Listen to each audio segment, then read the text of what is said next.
कितने तक की लग रही है, कितने की होगी बाइक? होगी भाई साहब 20-25 लाख रुपए की। वो सबसे बड़ा इसमें मेरे को इशू लगता है वो होता है कि बंदे की हाइट। फर्स्ट गियर में आपको टॉप गियर स्पीड दिखा देता हूँ। तुम्हारा भाई back with another vlog only on wild drifters. और व्लॉग होने वाला है वो काफ़ी स्पेशल व्लॉग होने वाला है, क्योंकि भाई आज हम रिव्यू करेंगे BMW की GS 310 बाइक। जी हाँ दोस्तों, ये एक रिव्यू व्लॉग है और भाई हमारे मोटो व्लॉग के साथ साथ ट्रैवलिंग व्लॉग के साथ साथ आज हम रिव्यू व्लॉग भी स्टार्ट करने जा रहे हैं। तो भाई हो सकता है कुछ ऊंच नीच ऊपर नीचे हो जाए, तो भाई उसके लिए पहले से ही सॉरी भाई, क्योंकि ये फर्स्ट मेरा रिव्यू व्लॉग है। और जो बाइक है वो BMW की GS 310 है, जो कि अभी नीचे खड़ी है। और नीचे यार इतनी ज़्यादा गंदी हो चुकी है वो, अभी पहले उसको वॉश करवाने लेकर जाऊँगा और फिर आपको दिखाते हैं A to Z उसके क्या क्या रिव्यू है। ये प्रॉपर एक ऑनेस्ट रिव्यू है। ये मेरे फ्रेंड की बाइक है और उन्होंने मेरे को चलाने के लिए दी थी। मैंने इस बाइक को अप्रॉक्सीमेटली 600 किलोमीटर तक चलाया है। मैंने अभी लास्ट मसूरी राइड इस पे ही की है। पूरा आपको ऑनेस्ट रिव्यू मिलेगा और किनको ये बाइक लेनी चाहिए और किनको नहीं लेनी चाहिए उसका आंसर भी आपको मिल जाएगा। तो भाई आपको क्या करना है, बस आपको इस ब्लॉग को करना है फटाफट से लाइक एंड शेयर। और अगर अब तक चैनल को सब्सक्राइब नहीं करा तो भाई फटाफट से जाके उसको कर दीजिए फटाफट से सब्सक्राइब, क्योंकि बहुत ही धमाकेदार वीडियोस अभी ऑन द वे है। तो without any further delay let's start video.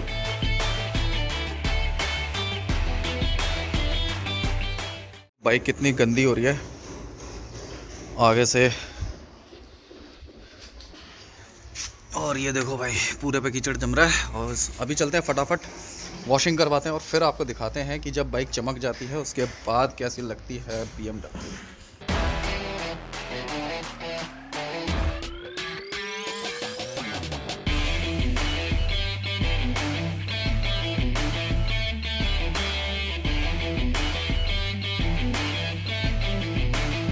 So guys, bike एकदम धुल के मस्त चमक गई है और अब आ गया है रिव्यू करने का टाइम इसको बाइक का, कि BMW की GS 310 क्या ऑफ़र करती है, किस प्राइस सेगमेंट में ऑफ़र करती है।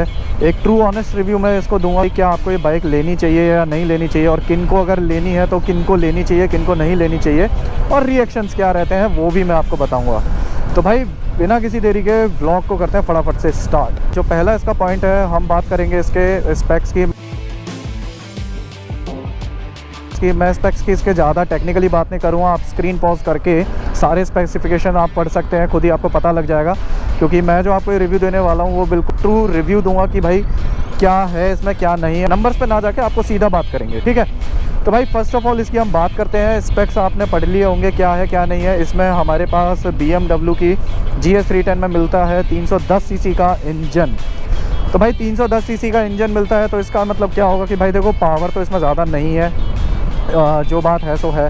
तो पावर इसमें इतनी हमारे को ऑफ़र नहीं होती है। और पावर की अगर मैं बात करूं तो जो सेम इंजन हमारे को TVS की RR 310 में मिलता है वही सेम इंजन इस बाइक में भी लगा हुआ है। ट्यूनिंग थोड़ी सी अलग है, BMW ने नाम थोड़ा सा अपना दे रखा है, वरना उसके अलावा इसमें कोई डिफरेंस नहीं है। BMW की RR 310, TVS की RR 310 दोनों में सेम इंजन है, और GS 310 तीनों बाइकों में एकदम सेम इंजन है, कोई बाइक में कोई डिफरेंस नहीं है इंजन। तो जिसने RR 310 अगर राइड करी है तो भाई उसको ये पता होगा कि भाई कैसा इंजन है और क्या ये हमको ऑफ़र करने वाली है। दूसरा इसका मैं इनिशियल पंच आपको दिखाता हूँ। मैं इसको फर्स्ट गियर में लेकर जा रहा हूँ और मैं फर्स्ट गियर में आपको टॉप गियर स्पीड दिखा देता हूँ।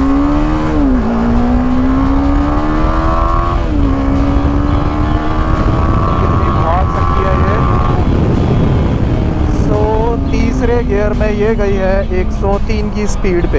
वैसे इसकी टॉप स्पीड अगर मैं बात करूँ तो इसकी टॉप स्पीड अप्रॉक्सीमेटली 140 के अराउंड है। 140 बहुत खिंच के जाती है। अब हम आते हैं इसके ब्रेकिंग सेगमेंट पे। तो भाई अगर हम इसकी ब्रेकिंग सेगमेंट पे आते हैं तो ब्रेकिंग सेगमेंट में हमारे को इसके ठीक ठाक ब्रेक्स मिल जाते हैं। मैं ये नहीं कहूँगा कि बहुत ही ज़्यादा अल्टीमेट है, बढ़िया है, क्योंकि इस बाइक का जो वेट है वो इतना ज़्यादा नहीं है। मतलब एक ADV बाइक होने के बावजूद भी, क्योंकि आपको पता है कि जैसे कि इसमें 310 सीसी का इंजन है तो 310 की वजह से इतना वेट इसका नहीं है बाइक का। बट अप्रॉक्सीमेटली ये होगी 170-80 के अराउंड होगी, 170-80 के अराउंड। तो उसमें अगर मैं ब्रेकिंग की बात करूँ तो रियर एंड फ्रंट दोनों ही अच्छा काम करते हैं। ईज़िली आपको 120 से 0 की या फिर 60 की स्पीड आपको ईज़िली ये 2 या 3 या 4 सेकंड में आपको लाकर दे सकता है ये। तो जो नेक्स्ट सेगमेंट आता है वो आता है अब हमारा इसका ग्राउंड क्लियरेंस। भाई देखो एडीवी बाइक है, एडीवी बाइक का ग्राउंड क्लियरेंस मतलब आप समझ रहे हो ना कि कितना बढ़िया ही चीज़ होगी। और इतनी बढ़िया ग्राउंड क्लियरेंस है ना कि मतलब मेरे साथ पिलियन राइडर होने के बावजूद भी मसूरी में ये एक भी जगह में, दिल्ली से अगर आप मसूरी जाते हो कितने हाईवे टूटे फूटे हैं, तो भाई वहाँ पर इसने जो ग्राउंड क्लियरेंस ने जो काम किया है, मतलब कहीं पे भी इसका कोई टच नहीं हुआ, कुछ भी नहीं लगा इसका नीचे से अगर मैं बात करूँ तो बहुत ही अच्छा है ये चीज़। इसकी ग्राउंड क्लियरेंस काफ़ी अच्छी दी है, इसके लिए BMW को मेरा हैंड्स अप है। नेक्स्ट सेगमेंट हमारा आता है वो आता है इसके शॉकर्स। ओ माय गॉड, अगर मैं इसकी कोई दो खासियत बताऊं इस बाइक की कि किस वजह से ये बाइक लेनी चाहिए और किस वजह से नहीं लेनी चाहिए, तो उसमें जो सबसे पहली एक आती है खासियत वो है इसके शॉकर्स। अरे भाई इतने अमेजिंग शॉकर्स है ना कि शायद मैंने अभी तक अपनी किसी बाइक में नहीं राइड करे हैं। मतलब मैंने जितनी भी बाइक अब तक चलाई है उसमें शॉकर का इसका कोई भी मैच नहीं है। शॉकर इसका नेक्स्ट लेवल है। अब देखो जैसे मैं ब्रेक मारता हूँ, ये देखो बाइक एकदम ऐसे तैरती है। ये बेसिकली एकदम झटका मारती नहीं है, मतलब जैसे आपको एकदम झटके से आगे जा रहे हो, कुछ हो रहे हो, बाइक ऐसे तैरती है। मैं अपने पिलियन राइडर के साथ जब गया था तो हम जब पहुँचे थे कोई थकावट नहीं थी भाई, कोई धचकी पता नहीं लग रही थी। मतलब हल्की फुल्की तो देखो पता लगती है, बट जो मेजर होती है जैसे बिल्कुल ही कहीं पे बैक में पेन हो जाता है जिनकी वजह से कुछ होता है, वो आपको इसमें देखने को बिल्कुल भी नहीं मिलेगा। शॉकर्स को लेकर थम्स अप।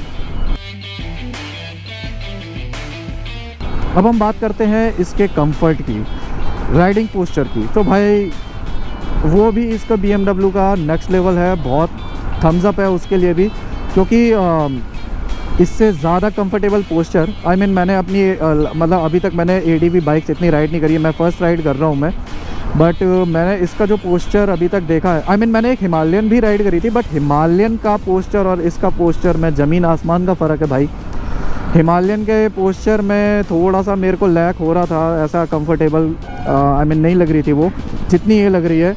अब इतना बढ़िया पोस्चर है इस बाइक का कि आपको अगर आप इसको 120 की स्पीड पे हाईवे पर अगर आप भगा रहे हो तो आपको नहीं पता लगेगा, और अगर आप लॉन्ग टूर पर इस पे जा रहे हो तो डेफिनेटली उसके लिए बहुत ही काम आने वाला है ये पोस्चर आपके लिए।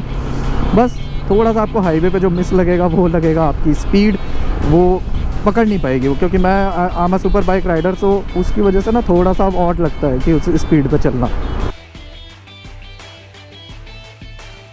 ये ना मतलब इंडिया की मैं अपनी पर्सनली आपको एक बात बता रहा हूँ मैं, इंडिया में भाई एक लॉजिक है कि जो चीज़ दिखती है वो चीज़ बिकती है। BMW ने इस लाइन को इतनी अच्छे से इम्प्लीमेंट करा है ना इस 310 सेगमेंट में, और या फिर इस सेगमेंट में, कि उन्होंने इसको बिल्कुल किलर बाइक बना दिया है in terms of look wise. अभी मैं बाइक धुलवाने गया था, आप उसके रिव्यूज़ आप वीडियो के एंड में ज़रूर देखना, वहाँ पर बंदों ने क्या रिव्यूज़ दिए हैं और कितने की बाइक लगती है कितने की नहीं, वो भी आपको पता लग जाएगा बाय लुक। तो भाई लुक तो पर्सनली मेरे को इसका इतना अमेजिंग लगता है, इतना अमेजिंग लगता है ना कि इस सेगमेंट में 4 लाख तक के आसपास कोई भी ADV बाइक का लुक इससे मैच नहीं करता है। BMW ने बहुत अच्छा काम करा, और इसके बाद अगर आप इसमें एक्सटर्नल ये एक्सेसरीज़ लगवा लेते हो, ये लगवा रखा है, रैम माउंट लगवा रखा है, आगे विंड स्क्रीन लगवा रखी है, गार्ड लगवा रखा, क्रैश गार्ड लगवा रखे हैं, सो ये सारा कॉम्बिनेशन इसको अगर आप सेटअप करवाते हो ना तो ये इसको और किलर लुक बनाता है और एनहेंस करता है। आप वीडियो के कमेंट सेक्शन में बताना कि आपको भाई की बाइक कैसी लग रही है। हम बात करते हैं इसके प्राइस की। सो प्राइस जो इस बाइक का ऑन रोड पड़ता है वो अप्रॉक्सीमेटली 380 या फिर 4 के लपेटे में पड़ता है। अगर आप इसमें एक्सेसरीज़ लगवा लेते हो जैसे भाई ने लगवा रखी है, लाइक ये रैम माउंट, ये विंड स्क्रीन, ये क्रैश गार्ड, पीछे भी जाना का एक सैडल बैग स्टैंड लगा हुआ है, तो ये सारा कॉम्बिनेशन अगर आप पैकेज लगवाते हो तो इसमें इसकी लुक तो एनहेंस करता ही है। और अगर मैं कॉस्टिंग की बात करूँ तो अप्रॉक्सीमेटली ये 4.5 लाख तक की आपको बैठ जाएगी बाइक आराम से। बातचीत करता हूँ कि किन को ये बाइक लेनी चाहिए और किन को ये बाइक नहीं लेनी चाहिए। तो भाई अगर मैं इसके प्रोज़ एंड कॉन्स की बात करूँ तो भाई अपने आप ही समझ जाना कि भाई किन को लेनी चाहिए किन के नहीं लेनी चाहिए। तो भाई देखो सबसे पहले इसके मैं प्रोज़ की बात करता हूँ। नो डाउट इसका लुक जो है वो बहुत अच्छा है, शॉकर्स इसके बहुत ही अमेजिंग है, आपको कोई भी तकलीफ़ नहीं होने वाली है धचकियों में, बड़ी धचकियों में आप यूँ निकल जाएगी बाइक, पता भी नहीं लगेगा। तीसरा अगर मैं बात करूं इसके डिज़ाइन की, तो भाई डिज़ाइन इसका इतना अल्टीमेट है, इतना प्यारा डिज़ाइन बनाया है ना कि भाई लोगों की जो नज़रें अगर एक बार इस पर पड़ जाएंगी ना तो वो हटेंगी नहीं। ये मैं आपको श्योरिटी से कह रहा हूँ। उनको नहीं पता होता है कि भाई आपने इसमें 310 सीसी का इंजन लगवा रखा है या फिर कितना इंजन लगवा रखा है, पावर से उनको कोई फ़र्क नहीं पड़ता। उनको जो दिखता है वो लगता है कि भाई हाँ भाई कुछ अमेजिंग चीज़ है ये बाइक। अगर मैं इसके क्लच की बात करूँ तो क्लच इसका काफ़ी ज़्यादा स्मूथ है, ट्रैफिक में आपको कोई दिक्कत नहीं देने वाला है। एडजस्टेबल क्लच आता है, एडजस्टेबल क्लच है और एडजस्टेबल ब्रेक्स दोनों ही हमारे को एडजस्टेबल लीवर के साथ मिल जाते हैं। कि लाइटिंग भाई कोई भी इसकी लाइटिंग को बीट नहीं कर सकता मेरे हिसाब से। इस सेगमेंट में जो सबसे प्यारी लाइट इसने दी है BMW ने वो डाल कर दी है। अब हम बात करते हैं इसके कॉन्स की। आई थिंक अगर मैं इस प्राइस सेगमेंट पे अगर मैं दूसरी बाइकों पे जाऊं तो इसमें काफ़ी जैसे रॉयल एनफील्ड की हमारे को इंटरसेप्टर 650 भी ईज़िली अवेलेबल हो जाती है। और इसमें बस थोड़ा सा इंजन्स को लेकर मेरे को इशू है, क्योंकि भाई जिस हिसाब से BMW चार्ज कर रही है थोड़ा सा इंजन को और स्मूथ करना चाहिए था, और मेरे हिसाब से स्मूथ करना चाहिए था, उसको थोड़ा सा बेटर बनाना चाहिए था, या फिर थोड़ा सा सीसी इंजन बढ़ाना चाहिए था, क्योंकि इसमें वाइब्रेशन जो है ना वो बहुत ज़्यादा है। अगर आप हाई स्पीड पे रेव कर रहे हो बाइक तो उसमें आपको बहुत ज़्यादा वाइब्रेशंस देखने को मिलेंगी। सो गाइस, अगर मैं इसके दूसरे कौन की बात करूँ तो दूसरा जो सबसे बड़ा इसमें मेरे को इशू लगता है वो होता है कि बंदे की height. No doubt ADV bike है, ADV बाइक हमेशा ऊंची ही होती है, उसमें तो कोई इशू नहीं होता, लेकिन इस बाइक को चलाने के लिए आपकी कम से कम हाइट जो होनी चाहिए वो कम से कम आपकी 5-6 के अराउंड होनी चाहिए, वरना अगर आप उससे नीचे हो तो थोड़ा सा आपको ये दिक्कत आने वाली है। दिक्कत ऐसे नहीं आएगी कि आप चला सकते हो, ईजिली चला सकते हो, बट द थिंग इज़ कि जब आप ऑफ रोडिंग पर जाओगे या कहीं ट्रैफिक पे फंस जाओगे तो आपका जो ये पैर है ना ये नीचे आने में आपको बहुत ज़्यादा दिक्कत करने वाला है। ट्रैफिक में मैन्यूवरिंग बहुत मुश्किल से हो पाएगी आपसे, आप नहीं कर पाओगे, तो उसके लिए थोड़ा सा इसमें लंबाई चाहिए। अगला पॉइंट जो मेरे को इसमें लगता है कि जो मिसिंग है वो है इसका TFT कंसोल। यार देखो, आज की डेट में सारी बाइकों में मैं ये कहता हूँ कि भाई सब में TFT स्क्रीन्स आ रही हैं, कलरफुल स्क्रीन्स आ रही हैं, बट इसमें जो हमारे को मिलता है वो थोड़ा सा आउटडेटेड मिलता है। इसमें हमारे को सिंपल इन्फॉर्मेशन मिलती है, जिसमें स्पीड है, यहाँ पे आपको गियर पता लग जाएगा, ऊपर टाइम पता लग जाएगा, यहाँ पे आपका सिंपल ट्रिप 2, ट्रिप 3 या ओडो उसकी रेटिंग आती रहेगी। इधर हमारा फ्यूल गॉज है, नीचे RPM मीटर है। अगला इशू जो इसमें मेरे को जो पर्सनली फील होता है वो है इसका फ़ैन।